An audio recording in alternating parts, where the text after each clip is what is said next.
दोस्तों अभी सब्सक्राइब करें केपीसी द 5 एलिमेंट्स चैनल को और बेल आइकन पर क्लिक करके चैनल के सभी लेटेस्ट वीडियोस पाएं अपने मोबाइल पर। तो चलिए स्टार्ट करते हैं हम आज हमारा वीडियो लेक्चर, जिसका टॉपिक है word order in English language. देखिए, वर्ड ऑर्डर को अंग्रेजी में समझने के लिए अर्थात अंग्रेजी के सेंटेंस में वर्ड ऑर्डर को समझने के लिए हमें सबसे पहले हिंदी का वर्ड ऑर्डर समझना होगा। देखिए, अगर हिंदी की भाषा के अंदर आपको किसी वाक्य का निर्माण करना है तो उसके अंदर आपको चाहिए होगा वर्ड ऑर्डर यानी कि शब्द क्रम। ये पता हुए बिना आप एक वाक्य का निर्माण हिंदी भाषा के अंदर नहीं कर सकते। हिंदी का जो वर्ड ऑर्डर वो है, सबसे पहले वर्ड ऑर्डर का मतलब होता है ये जो सब्जेक्ट वर्ब ऑब्जेक्ट जो तीन चीजें होती है ना, इनको सही क्रम में लिखना उस भाषा के अकॉर्डिंग। तो हिंदी में ये तीनों चीजें कैसे लिखी जाती है, कौन सी पहले आती है कौन से बाद में आती है, ये देखते हैं। सबसे पहले देखिए, हिंदी के अंदर आता है सबसे पहले सब्जेक्ट, उसके बाद आता है ऑब्जेक्ट और उसके बाद आता है वर्ब। ठीक है, सब्जेक्ट यानी कि कर्ता, ऑब्जेक्ट यानी कि कर्म, वर्ब यानी कि क्रिया। तो ये हिंदी का वर्ड ऑर्डर है, यानी कि हिंदी का वाक्य है इस ऑर्डर में आएगा, इस क्रम में आएगा। देखिए कैसे, सब्जेक्ट मान लो मैं यहां पर लिखूं राम, ठीक है, ऑब्जेक्ट यहां पे लिखूं कि राम क्रिकेट, ठीक है, खेलता है। तो हमारा हिंदी का वाक्य कैसे बना, देखिए सब्जेक्ट राम, कर्म क्रिकेट, वर्ब खेलता है।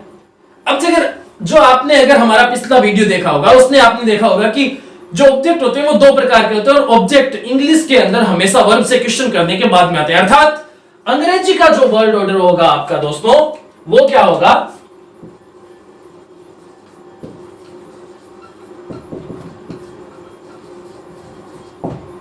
वर्ड ऑर्डर इन इंग्लिश वो क्या होगा। देखिए, अंग्रेजी के अंदर आपको सबसे पहले चाहिए होता है सब्जेक्ट, जैसा कि हिंदी में लिखा वैसे ही।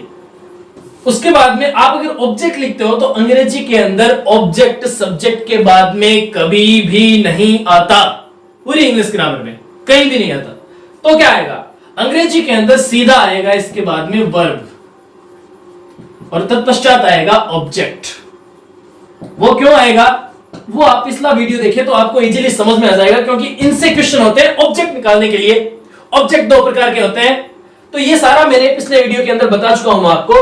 तो सब्जेक्ट वर्ब और ऑब्जेक्ट इंग्लिश का जो है वर्ड ऑर्डर है। इसके बाद में मैनर्स प्लेस टाइम भी होते हैं, उनको हम अगले वीडियो के अंदर सीखेंगे। सब्जेक्ट वर्ब ऑब्जेक्ट ये होता है कथन, पूरा का पूरा कथन। अगर ऑब्जेक्ट हटा दिया जाए तो वाक्य निर्माण हो जाएगा पर कथन पूरा नहीं होगा, क्योंकि कथन के अंदर सब्जेक्ट वर्ब ऑब्जेक्ट चाहिए ही चाहिए।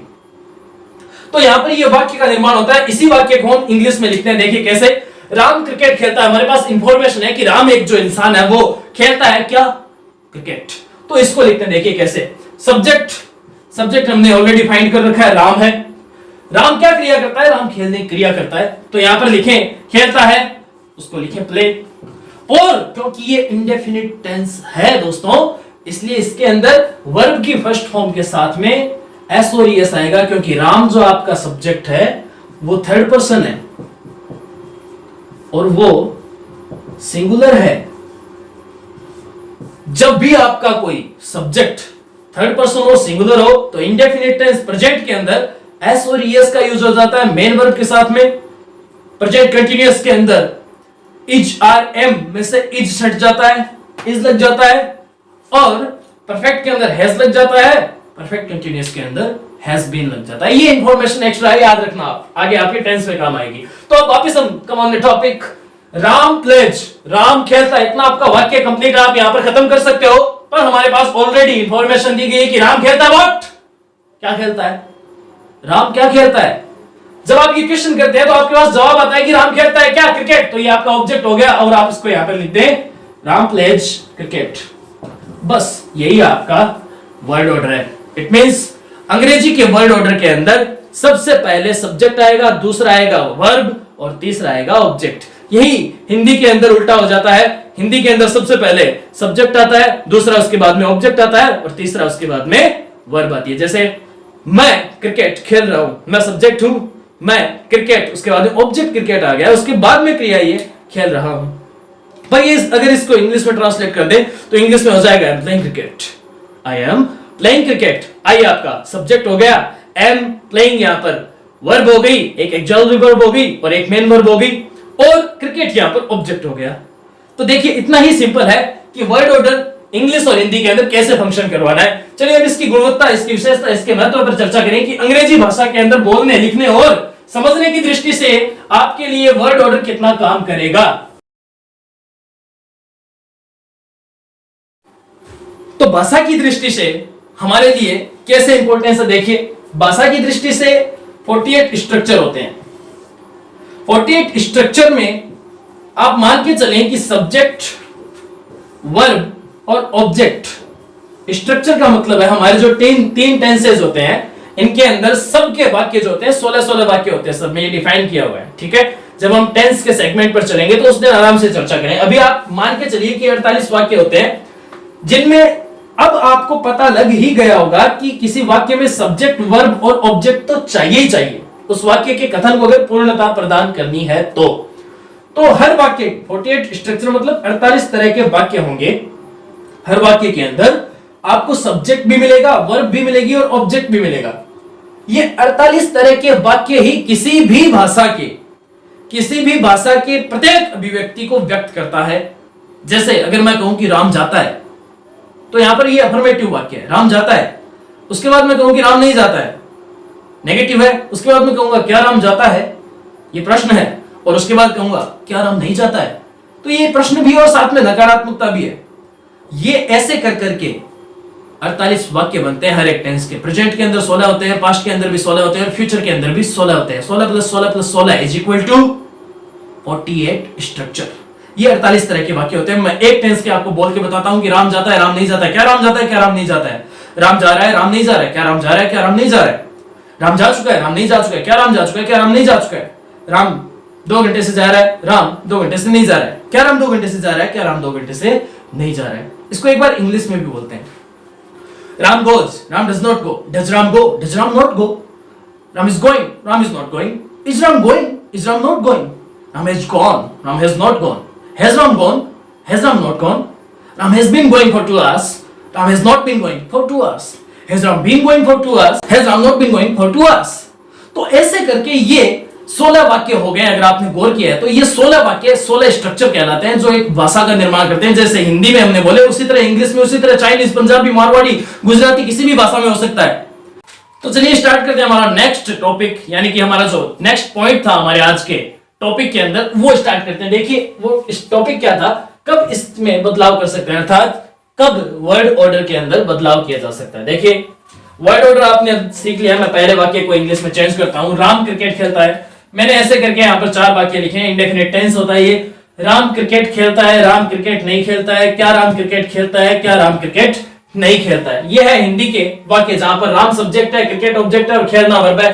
हिंदी का जो वर्ड ऑर्डर है वो सब्जेक्ट, ऑब्जेक्ट, वर्ब। अब इसको इंग्लिश के वर्ड ऑर्डर में, मतलब इंग्लिश में ट्रांसलेट करके इंग्लिश का वर्ड ऑर्डर लाते हैं, जो होता है राम यानी सब्जेक्ट, फिर होता है वर्ब, वर्ब चाहिए वर्ड ऑर्डर में, तो यहाँ पर खेलना वर्ब है। तो प्ले लिखता हूं सबसे पहले। प्ले लिख के आपको पता है इंडेफिनिट टेंस के अंदर एस और एस लगता है, तो प्लेज लग गया मेन वर्ब के साथ में। और प्लेज से क्वेश्चन क्या क्या, तो क्या का जवाब है क्रिकेट। चलिए ये हमारा वाक्य बन गया।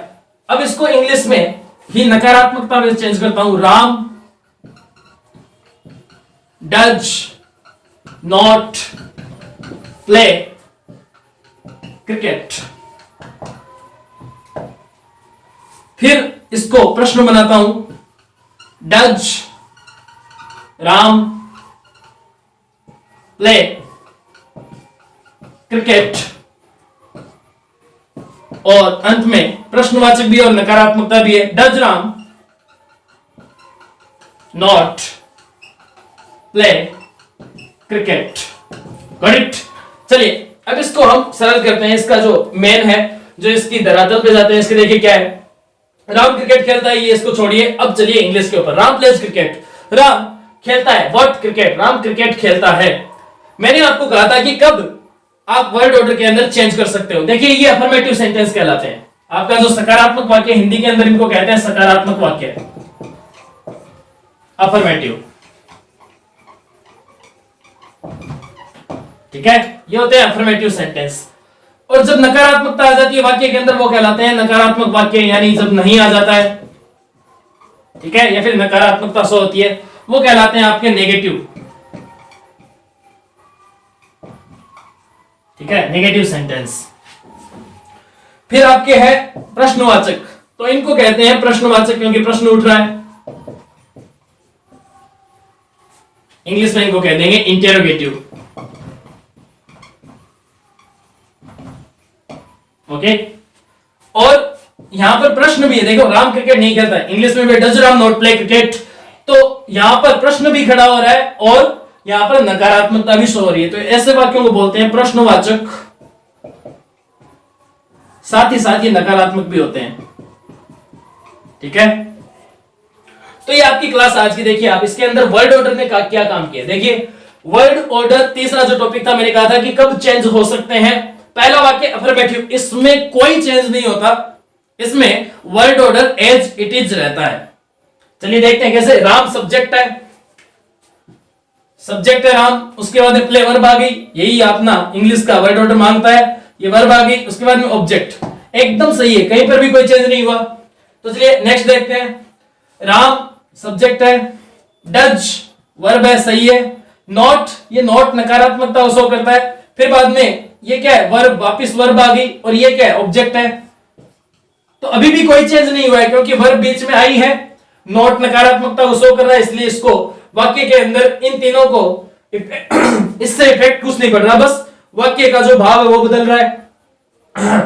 आगे देखिए इसके अंदर क्या है, डज राम प्ले क्रिकेट, जगह देखिए कहां पर बदली है, सब्जेक्ट कितने नंबर पर आया है, वर्ब कितने नंबर पर आई है, और ऑब्जेक्ट कितने, यहां पर थोड़ा सा बहुत चेंज हुआ है। देखिए क्या, यहां पर वर्ब देखिए सबसे पहले हेल्पिंग वर्ब जो होती है डज, वो आपके फर्स्ट फॉर्म पे आ गई है, मतलब पहली जगह पर आ गई है, और ये हमेशा हां या ना वाले क्वेश्चन बनाती है, प्रश्नवाचक बनाती है, जिनके हां या ना वाले जवाब आ जाते हैं।